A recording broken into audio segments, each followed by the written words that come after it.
Hi. So I had some time off, and originally it was just going to be over January, and honestly I figured I'd probably end up making videos in January, but I didn't. It's been a while. It's now March. So the main thing is, I want to be talking to you about a new black and white film from Finland. So this video was supposed to come out on Christmas Day, but there was some issues that I was having with developing the film. So 4 days before Christmas, I decided to develop my film. I got everything ready, I heated up my water, got everything set out on my desk, and loaded it into my dark bag. Once I started to actually take the film out and start putting it onto my reel, it started to crinkle and fall out, and it wouldn't actually keep going onto my reel. So after doing this about 3 or 4 times, I realized that it's just not going to go on. But I had another idea. I got one of my test rolls, and I snipped off the film leader, and sticky taped that to the front of the negatives, and then tried to reel it on again, because I figured maybe it's just the front end that isn't catching, so maybe if I have a thicker film, then maybe that'll work. But it didn't, and it's because these negatives are so paper thin.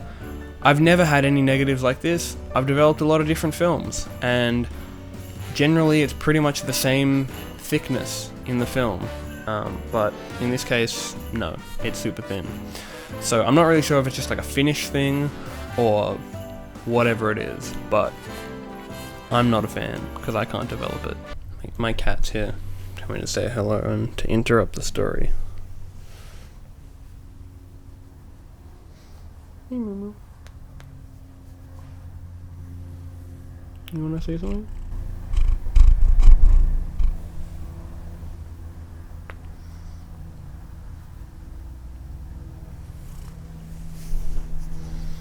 Anyway, I had the bright idea of putting my negatives just into my developing tank, which is light sealed, and figured I'd have to take it to my lab.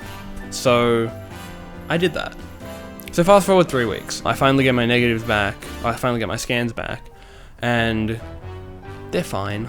There was a few scratches and light leaks, I'm assuming just from me taking my hands out of the bag and all those kind of things. It's not from my camera. Overall, I'm pretty happy with it, although it was underexposed, but we'll talk about that later. So what is this mystery film? Well, you probably read the title.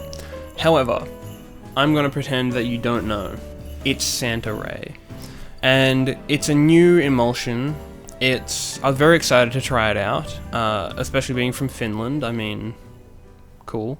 But I figured I have a guest that might be able to introduce it a little bit better.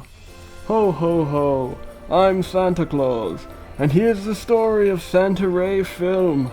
But I am going to be telling it from a narrator's perspective because, well, let's face it, I'm old and senile and I don't remember much. Ho ho ho!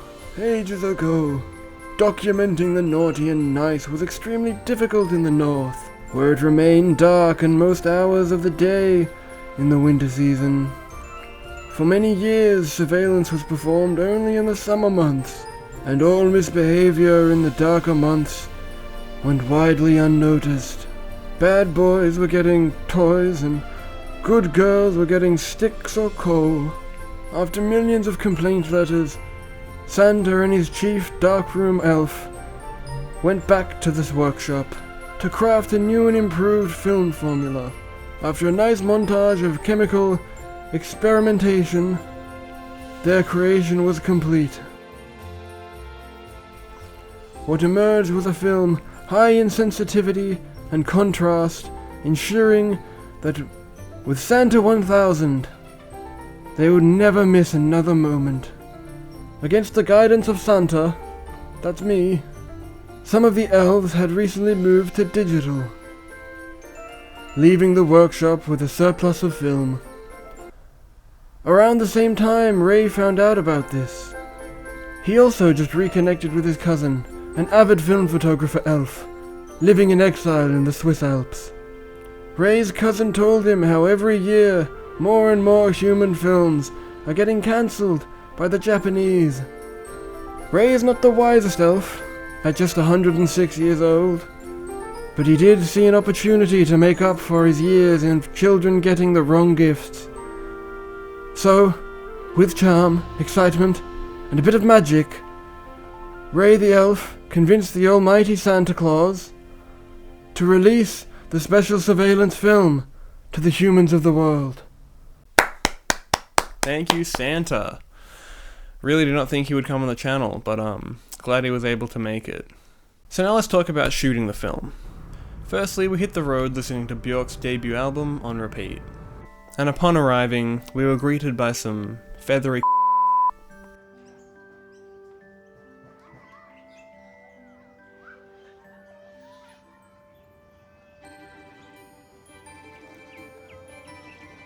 So after watching these little cuties clean themselves for a while, we decided to go wandering for a little bit. And we found some pretty chill goats.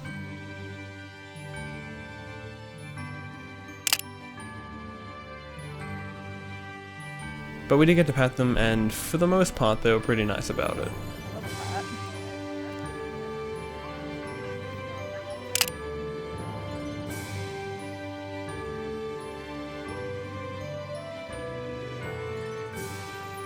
I did try to feed them hay, because I saw all the other kids were trying to do it, but like always, I got rejected.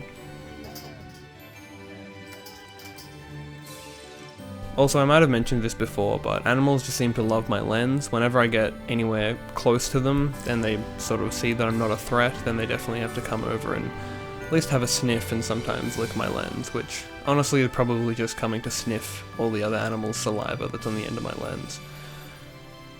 I do clean it, but still, maybe not enough.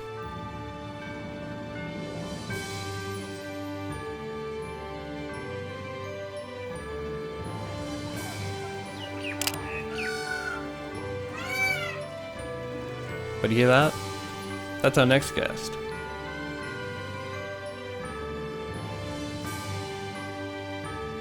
Mr. Peacock, a beautiful creature and a perfect subject for black and white photography. But no, I really do think it actually looks cool in black and white because you really get to focus on the form and the actual bird itself rather than just looking at the colours. So once we had our fun with Mr. Peacock, we began walking again. And then we found this cat that was super cute. Anytime I see a cat, I have to go over and pat it. It's just involuntary. But it started to meow, and it was uncanny how close it sounded to Miss Norris. Mrs. Norris or Miss Norris? I feel like it's Mrs. Norris, because Miss Norris sounds weird. But does that mean that like Filch is married to his cat? Fuck, I actually don't know that one. I feel like I should know that. Anyway.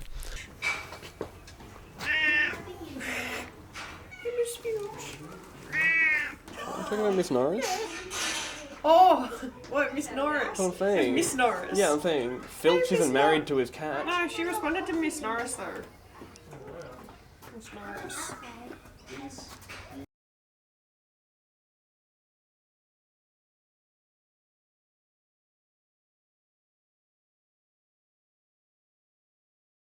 So then we left the stables and we went walking and found these two horses.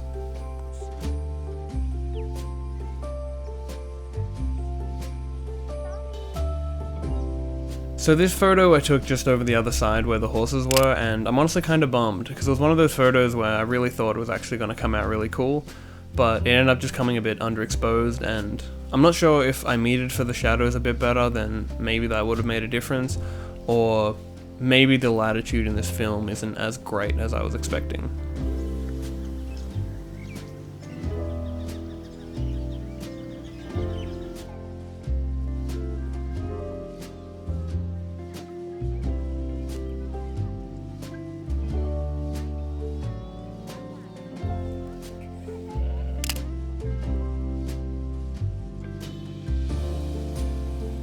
Loves a chin rub.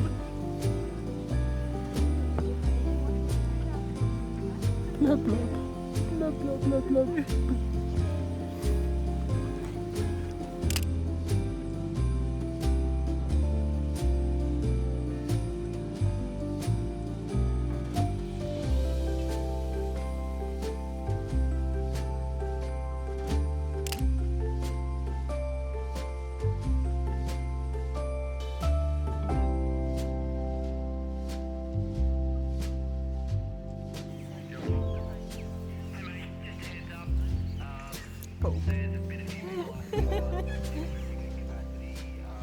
but then was back to the horses while we watched them contemplate their life.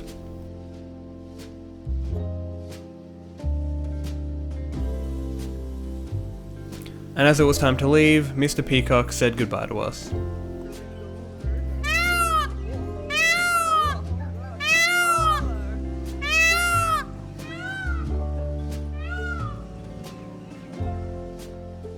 And this little tiny-legged duck showed us out.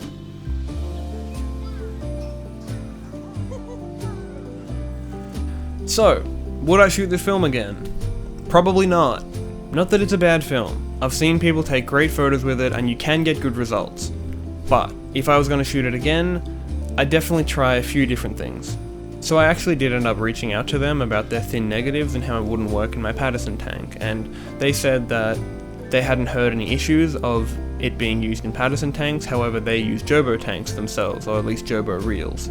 So if you're going to be developing this film yourself and you do want to try it, then make sure that you have Jobo reels, because it's going to give you a better chance than the Paterson ones. But if I was going to shoot it again, I'd definitely try rating it at 800 and probably pushing it a stop, or maybe even shooting it at around 600, because from my results they're all quite underexposed, and I rated it at 1000, so I would definitely try giving it a lot more light than less, because it definitely seems to be quite hungry for light.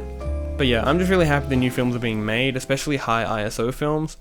Hopefully one magical day we can get 1000 ISO color film, but I can obviously just settle for black and white at the moment. I'm also not sure why they decided to do the whole Santa story with this. It could be that there's a Santa kind of legend or something around in Finland. I remember looking it up and I saw there was something like Santa's workshop in Finland or something nearby. I could be wrong by that, but I think it might have been something to do with that, even though it's very vague and I didn't really look that much into it. So thank you for watching, I hope you enjoyed, and if you want to see more of my work, you can go to my Twitter and Instagram, which is @migmedia, or you can go to my website, which is migmedia.com. And I hope to see you again soon.